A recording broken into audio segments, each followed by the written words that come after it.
Both players and staff are preparing for the 2022 Poly Bowl after it was put on hold last year due to COVID-19. KITV4's Leah Kamana shows us how the Polynesian Football Hall of Fame is working to keep athletes safe in more ways than one. More than 100 players from all across the country make up the 2022 Polynesian Bowl rosters. Last year, the pandemic interfering, causing the game to be canceled. But this year, safety protocols are in place so that the game can go on. We've got kids who are unvaccinated that are coming to the game. So, they've got to do the Safe Travels Hawaii app to make sure that they're taking their test even before they get on the flight. When they get here, they're going to be tested again every 48 hours because you can't go into a restaurant or indoors if you don't have your test negative, COVID-19 test. And, we're making sure we're taking temperature checks. We have people out here to make sure if something does happen that we have a place for these kids to quarantine.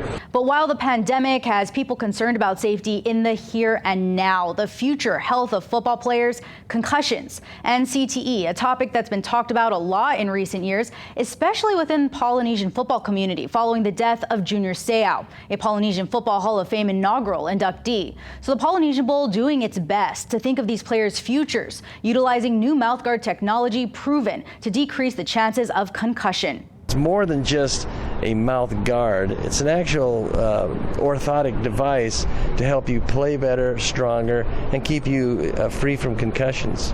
Neuromuscular dentist Michael Hutchison is the founder of Power Plus Mouthguard. New technology discovered through treating TMJ patients. It all started as he watched his son playing football in junior high, making mouth guards for about 100 players between two football teams and studying those players for 6 years. We found that not one of those 100 boys had a concussion, and both teams on an average were 25% stronger. And so that really kind of solidified using it for football, and I started to pursue more and more people. Now, more than 6,500 athletes from all over the country at all different levels of athletics have tried the Power Plus mouthguard, including Kansas City safety Daniel Sorensen.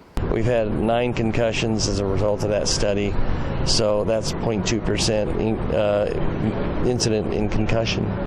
So how does it exactly work? Well, unlike a typical mouthguard that you wear on your top teeth, the Power Plus is worn on the bottom. Turns out that each one of us have our own unique jaw position that when it's not in its perfect rest position, it disrupts nerve information to our muscle fibers, and it also pushes the bones together so that they touch in the socket, and that translates G-force up to the brain. In the past, the jaw has not been considered in concussion talks. 20% of all concussions comes from the mandible being hit in the jaw, side of the face, and that force being translated up to your brain. Now that we have a way to quantify that, we're seeing the concussion rate drop. And according to the numbers, not much else has helped in the effort to curb concussions. The national average has been upwards of 20% every year for the last 50 years. The interesting thing is it hasn't really changed that much. They've done a lot of things, from changing the helmets to changing the way you tackle, changing the rules, but the concussion rates stayed the same. Every Poly Bowl player fitted with a Power Plus mouthguard. The Poly Bowl game is this Saturday night at 6:30 at Kunuia Kea Stadium at Kamehameha Schools. In the studio, Leah Kamana, KITV4 Island News.